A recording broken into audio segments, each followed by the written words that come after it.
The News at 4 begins with breaking news. About 3 hours ago, the D.C. Council voted unanimously to remove Trayon White from his seat. It takes effect immediately.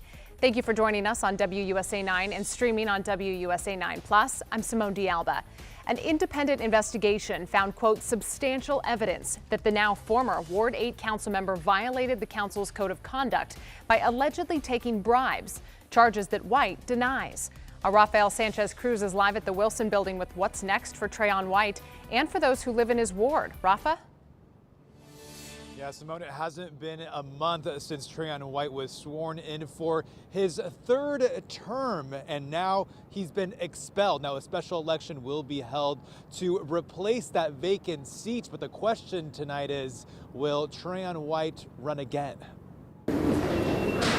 Without answering any questions, Trayon White retreated to his office after being ousted by his colleagues. The ayes have it unanimously. Today's action is fairly straightforward. It's not a tough question.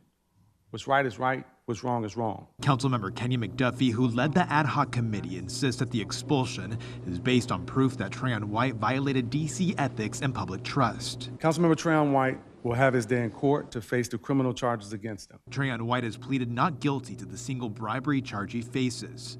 Federal prosecutors say he accepted cash and agreed to over $150,000 in kickbacks to help someone he knew secure city contracts worth millions of dollars. This morning I want to say that I apologize to my city. What was the apology for?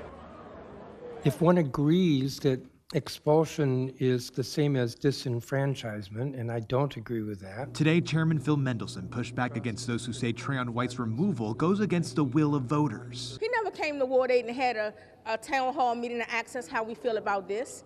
So everything he said, it was a lie. This is a ward that already feels underrepresented and underappreciated. At-large council members vowed to support Ward 8 residents ahead of a special election to fill the Ward 8 seat.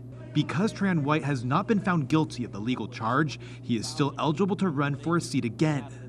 I am not going to speculate on that. Mendelson refused to comment on another possible run by Trayon White and whether the council will take preemptive action to stop him from taking office again. Of course I would vote for him. He has done everything that we needed him to do. This is the first time in the council's 51 years that they remove one of their own. Trayon White is set to face trial early next year. Coming up at 5 o'clock, we'll tell you more about the process to have that special election so that Ward 8 can have a representative. Live outside the Wilson building, I'm Rafael Sanchez Cruz, WUSA 9. There's a lot of moving pieces to this, Rafa. We know that White is eligible to actually run in that special election, and that might be on the table. We shall see. Rafa, thank you.